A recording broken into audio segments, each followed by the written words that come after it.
in the comments on my horror movies you can't survive videos is always typing, "Not me though," or "I'm built different," or "Hold up, I might have to interfere." Well, after watching over 3,000 horror movies, I've found 10 different horror movies where that built different energy y'all are commenting isn't going to save you. And the worst one I'm gonna reveal today, it's not what you're thinking. But before I reveal why this specific horror movie threat has a 100% kill rate, let's count down the other ones that would absolutely destroy you. And look, I can see you already typing, "I would survive this. This guy is crazy." Well, while you're already doing that, hit the like button and subscribe button on your way back up to the video, or else I'll be under your bed tonight. Let's talk about Five Nights at Freddy's. Yes, this is a movie now, so I can talk about it, and why that minimum wage security job makes my retail experience look like a vacation. Oh, just unplug them. Yeah, because I'm definitely brave enough to leave this office and find those power cords. If there was any, I'm pretty sure these things run on batteries. I can barely check under my bed at night, and you want to play hide and seek with homicidal animatronics? Yeah, good luck with that. Here's why your local gym bro wouldn't even survive these dudes. You're trapped in an office smaller than my dating life, with only 2 doors between you and a bunch of robots who think you'd look better as costume filling. And that power meter, it drains faster than my bank account whenever I am outside. Once it hits 0, you hear horror, horror, horror, horror, horror, horror, horror. Basically, Freddy Fazbear is giving you a private concert, and trust me, his encore is killer. I'll just hide somewhere else. My dude, let's be honest, you're not gonna be able to do that. While you're trying to find the perfect hiding spot, meanwhile, Fox is gonna be over here doing Olympic sprints down the hallway like he's got a Duracell sponsorship. The second you leave that office, you're playing tag with 4 animatronics who know this place better than I know my own anxiety triggers. But here's the real nightmare fuel. These things adapt. Each night they're gonna be getting smarter. Well, I'm still over here trying to remember which door is which. It's like playing chess against a supercomputer, except instead of saying checkmate, it says, "Let's put a smile on that face permanently." And those security cameras, they're not there to help you. They're there to give you trust issues. Nothing says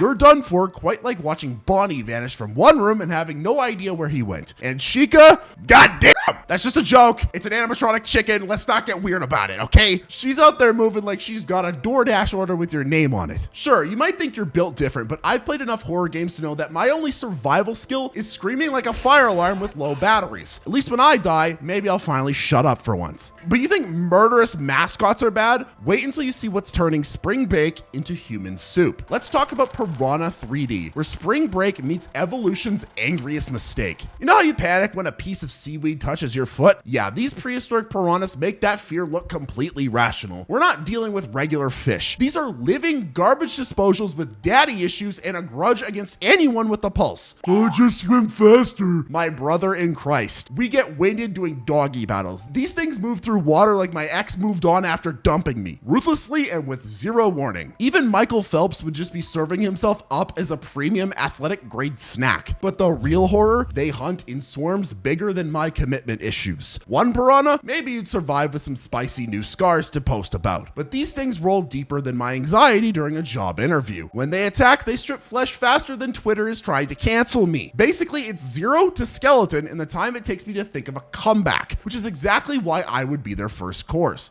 Stay in the boat. Oh, sure, because these overachievers respect maritime laws. They jump higher than my rent in a gentrifying neighborhood, and that boat that you're hiding in, congratulations, you've just upgraded yourself from snack to full course meal. Because when you watch the movie, you will realize these things can walk. Why is the fish walking? But let's talk about the panic factor, because picture a lake full of drunk spring breakers who just realized they're on the menu. It's like Black Friday at Walmart, except instead of white women fighting over discounted TVs, everyone's fighting to not become fish food. And trust me, your experience of hiding in the break room during rush hour hasn't prepared you for this level of chaos. But the worst part, these things are attracted to blood in the water. So that paper cut you got from your Spring Break 2024 banner, you just became the world's most unfortunate chum bucket. Speaking of poor life choices, let's talk about why you should never trust Australians. Let's talk about Wolf Creek and why my crippling social anxiety might actually be evolution's greatest survival mechanism. You know that thing where you avoid eye contact with everyone because you're afraid they might talk to you? Yeah, turns out that that's actually a survival instinct you need when dealing with Mick Taylor, Australia's most enthusiastic tour guide to the afterlife. This man makes my trust issues look like a reasonable life choice. Just don't accept help from strangers. Cool strategy, except you're stranded in the Australian outback where the nearest town is further than my will to live. And that's assuming you can even tell which direction town is. Well, you and me are over here getting getting lost using Google Maps at the mall, Mick's turning the entire outback into his personal hunting ground. Let's talk about survival skills. Mick knows this terrain better than I know my anxiety triggers. I don't, and that's saying something. He can track you across the desert while I still can't find my car in a Target parking lot. You're not dealing with some hockey masked amateur who trips over his own feet. This is a man who turned murder into like a LinkedIn skill. The real horror though, his patience. While we can barely wait 30 seconds for our hot pockets to cool in the microwave, Mick's out here playing the long game. He doesn't just want to kill you. He wants to turn your last moments into his personal masterpiece. Think of it as a really extreme episode of Australian Idol where you're definitely not making it to Hollywood. I'd survive in the wilderness. I'm built different. My brother in Christ. Me and you both get winded walking up the stairs. The outback is millions of square miles of absolutely the fuck not. Even if you somehow avoided Mick, you've still got to deal with every venomous creature Australia keeps as an emotional support animal. And by emotional support, they try to kill you so you don't have to deal with your emotions. But the worst part, unlike me trying to be a YouTuber, he's actually good at his job. While I'm struggling trying to open a jar of pickles, this man's out here speed running murder. He's basically the Gordon Ramsay of serial killers, except the only thing raw is your survival chances and your leg he just cut off. But you think psycho Australians are scary? Wait till you see what happens when Satan needs interns. Let's talk about Satan's slaves, where mommy issues meet demonic pyramid schemes. You know how we both ignore our mom's calls because she might be asking me how to fix her phone when you just gotta turn it back on? Well, this mom ghosted her family so hard she made a literal deal with Satan. Not a metaphor, not some weird cult TikTok trend, an actual blood contract with the devil that makes my student loan agreement look consumer friendly.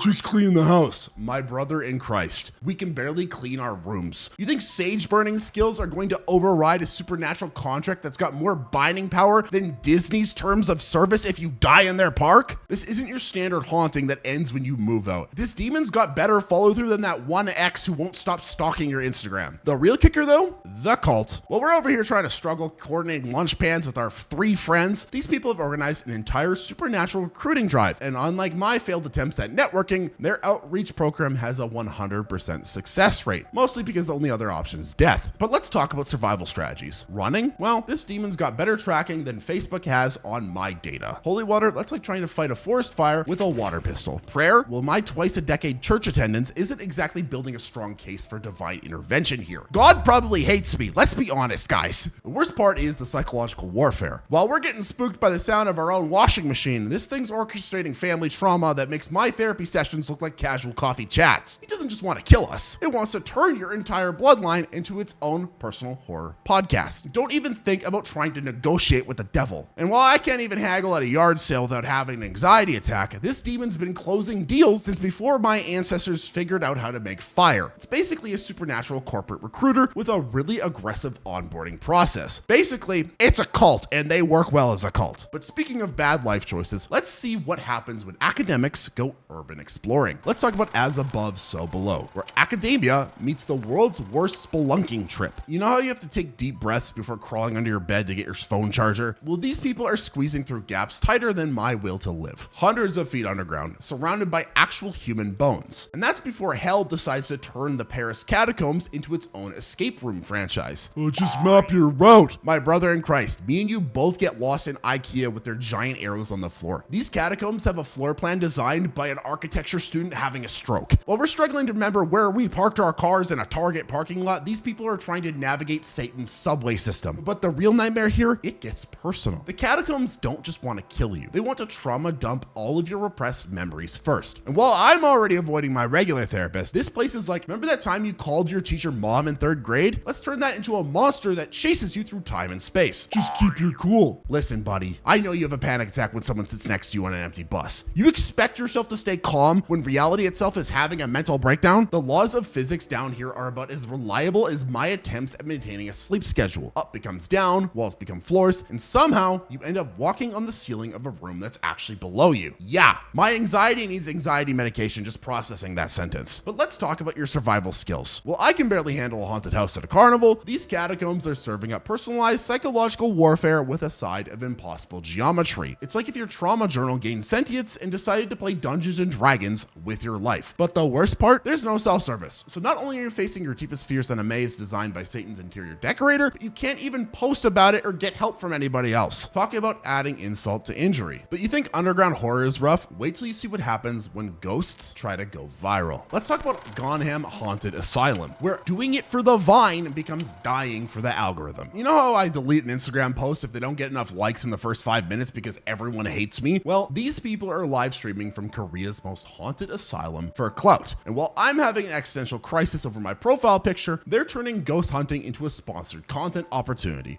Just be respectful. The ghosts won't get mad at you if you're nice to them. My brother in Christ, these are content creators. Their entire personality is finding new ways to disrespect things for views. Basically, this entire movie is pulling a Logan Paul. They're treating vengeful spirits like an unboxing video. What's up, demons? It's your boy. Make sure to possess that subscribe button and haunt that notification bell. But here's the thing about Gonjiam. These ghosts are terminally online. And while I'm still trying to figure out why my Wi-Fi keeps disconnecting when I move 3 feet to the left, these spirits are out here hacking cameras and turning live stream equipment into death traps. Imagine getting ratioed by something that died before electricity was even invented, but the survival rate lower than my credit score. These aren't your standard move a chair and call it a night spirits. They're the influencers of the afterlife, and dude, they're chasing that viral moment harder than I chase validation from strangers on the internet. I see you guys. I hope you love me, but not in like a weird way. That would be weird. Just like be normal about it, please. Just stick together. Well, I get anxiety when my Uber driver takes an unexpected turn. You think I'm making smart choices in a place where the walls literally bleed better than content on my YouTube channel? These ghosts have better production value than my entire YouTube, and they're turning every corridor into their personal sizzle reel. But the absolute worst part is watching these YouTuber streamer people make decisions that would make a Scooby-Doo villain facepalm. You know, while we're over here having panic attacks trying to order coffee because I might have to actually talk to the barista, they're challenging immortal entities to a content creation battle, and they are losing. God damn, this movie is scary. But think supernatural clout chasing is rough. Wait till you see what happens when vegans.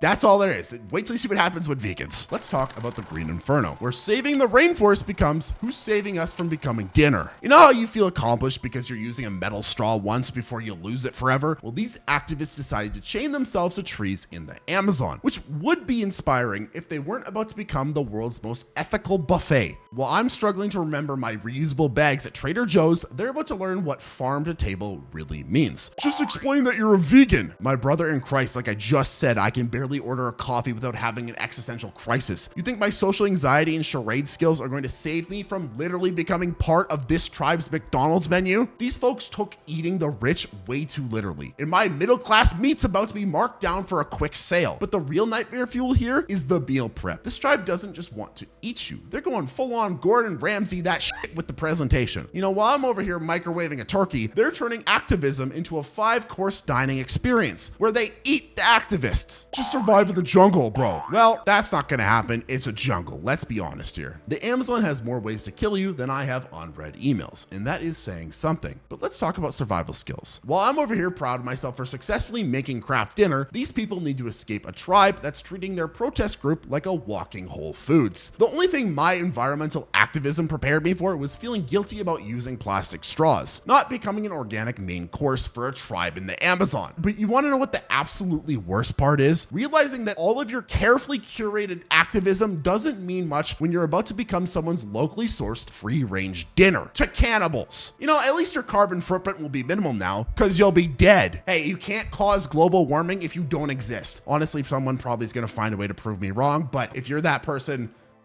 shut up. And now for our final entry, Marvel's most not known Avengers movie. We gotta talk about the Toxic Avenger. Basically, Marvel has shoved this thing down under the rug so far that you have no idea these things are even related. Basically, this movie is an OSHA violation that meets a superhuman homicide. You know how you need a band-aid and emotional support after getting a hangnail? Well, this dude takes a swimming lesson in nuclear waste and decides to become New Jersey's most aggressive environmental health inspector. Just stay on his good side. He's technically a hero. Well, yeah, this guy's good side is whatever side isn't currently rearranging someone's skeleton. He's what happens when the Hulk gets a gym membership and decides customer service needs more murder. And you know, he's pretty damn ugly too. So how are you not gonna make fun of him? And when you do, he's gonna kill you. So you're screwed. And the real nightmare here is power skilling is broken. He's literally impossible to beat. So yeah, you're not beating this guy or any of the other movies I mentioned on this list. But if you really think you can, like the video and subscribe and comment down below exactly how you would survive each of these movies,